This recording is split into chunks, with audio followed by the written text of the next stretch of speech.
All right, we have a unique situation happening right now, August 2026, that everyone can observe on the world stage, which might help us understand a little bit more about the simulation matrix we're in. Okay.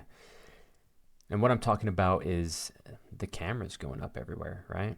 You can't look at any news sources without seeing all the cameras going up and how mad people are about it. Okay, so look, first of all, getting mad about the cameras is like conspiracy 101. It's basic level stuff. Once you understand the world's a stage, it's a script, it's playing out regardless of what you do. What you can do is observe what's going on the world stage and be like, that kind of applies to our spiritual situation as well. Okay? So the topic actually is, why is the Matrix so obsessed with data collection? Why does it want to know everything you're doing at all times and what you're feeling, where you're going, what you're watching? Well, the most basic answer and easiest one is control, right?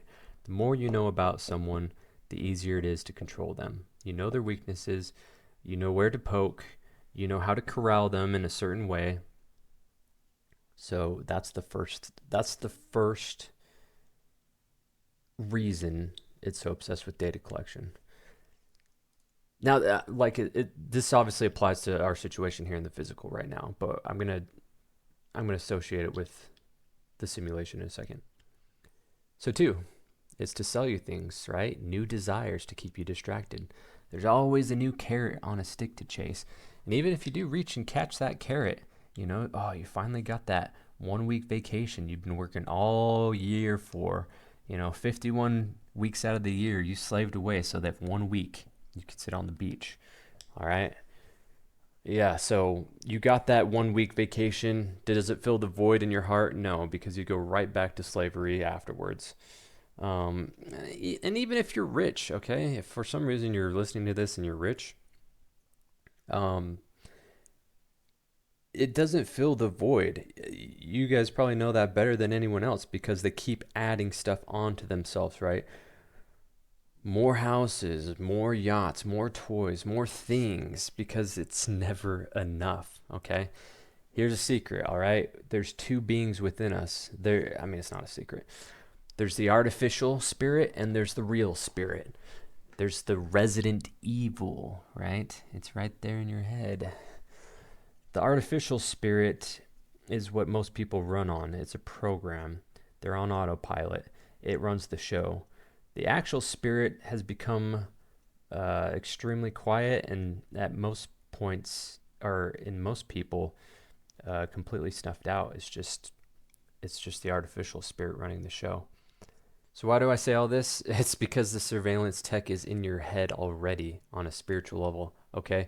The things we're seeing play out in the physical realm are just to go further down the spiral. We're just playing the same script again. Whatever happened in the astral that got us in the physical, the same script's playing out in the physical to go into the digital, okay? It's simulations all the way down. And the further people get trapped in, the further of layers they have to get out. We already know we have two layers to get out of that we know of, the physical and the astral. But then for the poor souls that get sucked into the digital as well, they're going to wake up from the digital and then have to overcome the physical as well as the astral after that. And who knows how long that play is going to go on for? That spiral that's just going to keep going downwards, downwards, downwards. Memories being wiped and watching the same play on the stage happen in a different format. Anyways, let's get back on topic. So the third reason it's obsessed with data collection is to optimize, right? To optimize the loosh. So we have the predator prey cycle, which sure it created a bunch of loosh for the archons, but over time and optimization, maybe we spirited beings started doing things that made them question, they seem to be emitting more loosh during certain periods in their life, such as creating bonds with people, right? Uh, family, friends, things like that. We create these bonds, and when they break, it creates even more loosh, you know? Just like, doesn't the atom bomb, how it works is they split the atom, they sever the bond, and it creates an enormous amount of energy. That's one of the biggest loosh generators there are out here. So it optimizes how to create these events in our life to create the loosh, okay? And right now the trend is rage baiting, right? Everything you look at online is rage baiting. I've talked about this in another video, so I don't want to go too deep into it, but I think it's one of, right now, the Matrix's easiest way to extract loosh from people. Okay, moving on. So obviously it's obsessed with data collection because it needs to survive, right? If we go, it goes. So we've got the parasitic relationship where the parasite benefits while the host is harmed, okay? Basic biology. Parasitism is different from predation because parasites do not kill their host. Yeah, it's fucked up. So it literally has to collect data for its own survival. This this god, this simulation, it's in survival mode 24/7 because if it slips up at all, it knows it's dead. Okay, whereas we know as spirited beings, our spirit is unlimited. It's eternal. It can't be destroyed.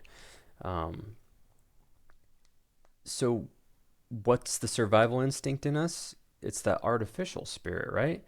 That's another reason why the more you get to know yourself, you'll get to know the God of this world just as much because everything you feel is the same thing that it feels because a piece of it is in you. And vice versa, just like the spirit is a piece of the true God. So you can get to know both because you'll get to know the artificial spirit within you, and you'll want to deny it because you'll realize that it's an empty void and that nothing will ever make it whole. And then you'll get to know the real spirit within you, and you'll realize that it is whole and it doesn't need any of this stuff to satisfy it. Okay, so let's move on to reincarnation tricks. So I kind of find it funny when, people plan stuff like, oh, I'm not going to go into the white light. I'm not going to trust grandma or Jesus. Yeah, that's the first step. But do you not think it knows that you're not going to do that? So it's going to create a custom scenario to trick you in a different way? Most likely.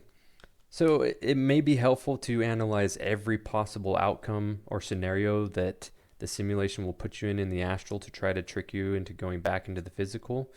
But at the end of the day, the best thing you can do is to just learn to trust your intuition and get in tune with that spirit and discard the artificial spirit. Because that way, any situation they put you in, you'll be like, nah, I see right through your tricks. It's all fake. It's all lies. I'm just going to trust what's within me. So I had this tab up, which there's this movie called Spirited. I don't really recommend it, but because it shows stuff we already know. But for someone that doesn't know about the reincarnation trap, it's actually very enlightening because it displays Ryan Reynolds as an asshole who dies, and Will Ferrell's the Archon who tries to guilt and shame him into feeling bad about his life and having to, I think, go back and make things right, if I remember correctly. So, yeah, just an example of why it needs data. It had all this data on Ryan Reynolds' life, which it was able to use against him and convince him to resolve his past. So now I got to take a little jab at the New Agers, okay?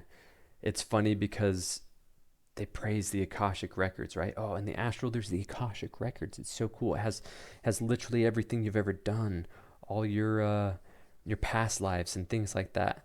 But then when they see cameras going up here in the physical and their phones monitoring them and their thoughts being read, whoa, that's an invasion of privacy.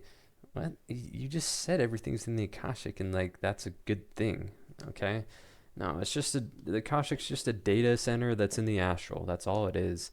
And they're just building the data centers here now so that they can transition into the next phase, which is the digital. Okay, so moving on. So this simulation, the Archons, the god of this world, they have artificial awareness. They don't have real awareness. How it imitates awareness is through data. That's the only way. So if you look at AI nowadays, they have to feed it all this data that humans categorize and label so that it can understand it. So that's the same way with the Archons, right? And they have to use calculation. They have to use numbers, right? Kyra and Last would always say that the numbers, they're cold, they're unfeeling, instead of intuition. They don't have that natural intuition that we have.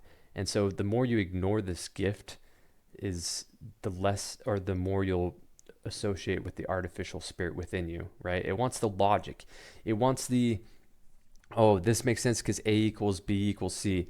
And I know I'm kind of doing that in these videos. I'm just observing the matrix and, you know, calculating how it works.